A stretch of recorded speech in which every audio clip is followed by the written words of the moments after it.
Shalom Elohim.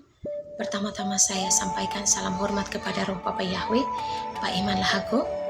Salam hormat kepada Pangeran Ilahi Jesus Christ, King of the King, Tuhan Yesus Kristus, Pak Aditya Nugrahanto. Salam hormat kepada mempelainya yang terelok tercantik, Ibu Fei Hamdani, Roh Kudus, Roh Kebenaran. Izinkan saya dengan penuh kerendahan hati menyapa kita di pagi hari pemberian Tuhan pada saat ini, ketika saya sedang membacakan firman Tuhan di dalam kitab Ulangan, dan tiba-tiba firman Tuhan tersirat di dalam hati saya menjelaskan di mana Matius pasalnya yang ke-13 ayatnya yang ke-11. Jawab Yesus, "Kepadamu diberi karunia untuk mengetahui rahasia kerajaan sorga, tetapi kepada mereka tidak." Saudara-saudara, dan rahasia kerajaan sorga ini diuraikan kepada murid-murid Tuhan Yesus pada saat itu, tetapi kepada orang-orang luar, ahli-ahli Taurat, orang-orang Farisi, ia memakai perumpamaan dan ia tidak menjabarkan firman-Nya secara jelas sehingga mereka tidak mengerti. Dan Tuhan menjelaskan firman itu secara jelas-jelas kepada murid-muridnya. Ia menguraikan satu persatu.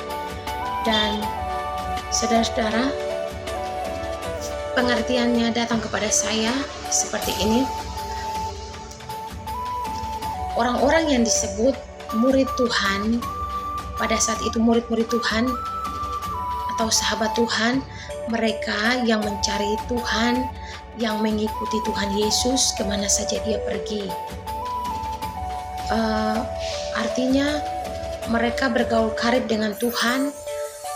Apapun yang mereka alami, mereka tetap setia kepada Tuhan. Mereka bergaul sangat karib dengan Tuhan Yesus Kristus. Seperti kita lihat di mana nabinya Nabi Henokh, Nabi Nuh, dan nabi-nabi yang lain, Daniel, sehingga karena mereka bersekutu dengan Tuhan, mereka bergaul sangat karib dengannya, dan Tuhan sendiri menyingkapkan dan memberikan hikmat kepada mereka. Kita boleh belajar daripada nabi-nabi, di mana Henokh terangkat ke surga dan rahasia-rahasia yang ia dibukakan kepadanya pada saat ia menuliskan kitab Henokh. Dan sayangnya kitab Henokh tidak dimasukkan di dalam Alkitab karena iblis dan antek-anteknya mengatakan bahwa itu adalah kitab yang sesat. Padahal kitab Henokh membongkar setiap rahasia-rahasia malaikat-malaikat jatuh yang dilakukan pada saat itu, dan Henokh menyaksikannya. Saudara-saudara yang sangat dikasihi oleh Tuhan kita Yesus Kristus, bahkan Daniel, kita boleh lihat ia berpuasa, ia bergaul karib dengan Tuhan Yesus, nabinya Daud, dan begitu pula sehingga pada zaman ini kita ketahui bahwa orang-orang yang tidak orang-orang biasa, ya, orang-orang yang dianggap bodoh oleh dunia ini, orang-orang yang siang malam, orang-orang yang kita tidak lihat secara kasat mata, secara apa yang mereka lakukan, tetapi mereka dengan Tuhan yang tahu.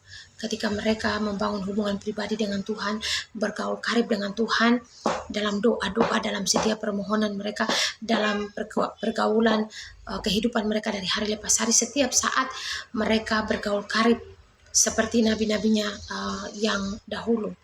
Mereka mengikuti perintah-perintah Tuhan, apapun yang Tuhan kehendaki untuk mereka lakukan, mereka lakukan. Sehingga kita boleh lihat bahwa hikmat itu Tuhan berikan dan bukakan kepada mereka. Sebab hikmat itu hanya milik Tuhan. Hikmat itu hanya milik Tuhan. Dan firman Tuhan ini kita boleh lihat bahwa tidak dimengerti kalau kita membaca seperti itu, ya saudara. Tetapi firman ini Roh Kudus yang mengartikan itu. Kita tidak bisa mengartikan firman itu secara logika manusia kita. Apakah kita belajar firman dari A sampai Z, dari perjanjian lama sampai perjanjian baru, asal usulnya di dalam teologi. Tapi firman ini dimengerti oleh pengertian itu Roh Kudus yang memberikannya sendiri, dan kepada orang-orang yang dikehendaki oleh Bapa Surgawi itu, yang datang mencarinya, yang bergaul dengannya, yang hidup menuruti firman-Nya, yang mengikuti Yesus. Pada saat itu kita boleh melihat bahwa murid-murid itu mereka mengikuti Yesus kemana saja Yesus pergi, sehingga Yesus menjabarkan dan mengartikan firman itu kepada mereka tanpa memakai perumpamaan, tetapi kepada orang luar. Yesus memakai perumpamaan sebab di antara mereka itu ada orang-orang keturunan ular beludak, orang-orang fasik, ahli-ahli Taurat, ahli-ahli Farisi pada saat itu. Dan di mana semua ini tersirat di dalam hati saya begitu saja.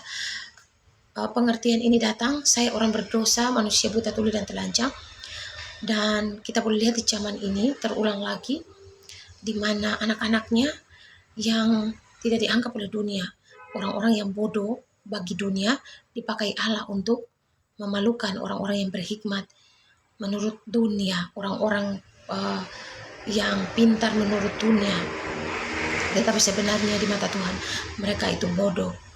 Apa yang dianggap bodoh itu yang dipakai Tuhan. Orang-orang yang bodoh ini, orang-orang yang rendah hati, orang-orang yang siang malam, apapun yang mereka lakukan, mereka bergaul karib dengan Tuhan seperti nabi-nabinya yang terdahulu. Mereka menangis, mereka disakiti atau mereka mengalami segala macam salib yang mereka pikul. Mereka tidak lalu mencari pembelaan, tetapi mereka duduk diam di kaki Tuhan, mereka mendengar arahannya, mereka mengikuti apapun yang Tuhan kehendaki dalam kehidupan mereka, dan mereka menyerahkan semuanya untuk Tuhan yang menjadi hakim, Tuhan yang menjadi tempat curhat satu-satunya. Mereka bergaul karib, bukan saja bergaul karib artinya kita melekat sungguh dengan Tuhan.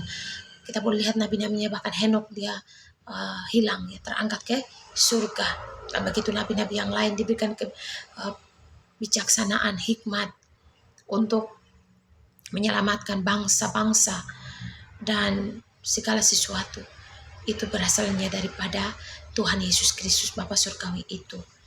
Dan firman ini kita tidak bisa ya mengartikannya seperti begitu-begitu menurut kemampuan kita, tidak, tetapi Tuhan sendiri yang membukakannya, seperti firman Tuhan yang mengatakan di dalam Matius 13 tadi ayat 11, dan terulang di zaman ini. Kita lihat bahwa hamba-hamba Tuhan, hamba-hamba besar, kepala-kepala pemimpin gerejawi dan sebagainya, ya, majelis-majelis pemimpin yang mengatasnamakan, mereka itu ahli-ahli Taurat di zaman dulu itu yang sekarang ini. Itulah mereka, ahli-ahli Taurat, ahli-ahli Farisi, orang-orang yang belajar firman, orang-orang yang menghafal firman, yang tahu firman. Itu orang-orang ini, ya. Tetapi kenapa rahasia-rahasia kerajaan surga ini tidak dibukakan kepada mereka, tetapi kepada murid-murid Tuhan, orang-orang yang rendah hati, orang-orang yang bergaul karib dengan Tuhan. Karena apa? Tuhan tahu isi hati setiap mereka.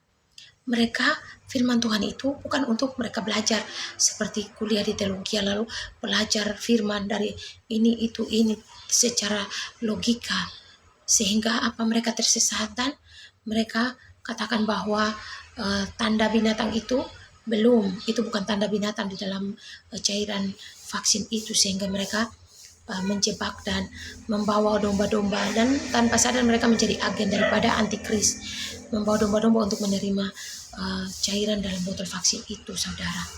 Karena mereka itu tertutup bagi mereka tidak tahu. Padahal hamba-hamba Tuhan, murid-murid Tuhan, orang-orang yang sederhana, orang-orang ibu-ibu rumah tangga, orang-orang yang tidak dianggap oleh dunia ini, Tuhan telah menyingkapkannya dan membukakannya kepada mereka, bahwa tanda binatang itu yang ada di dalam botol vaksin itu adalah cairan enam-enam itu, tanda Dajjal itu. Tetapi mereka lalu mengelak, sehingga apa? Mereka membawa cairan najis itu ke dalam rumah Tuhan untuk memasukkannya ke dalam domba-domba itu, menajiskan bait Allah, yaitu diri anak-anaknya.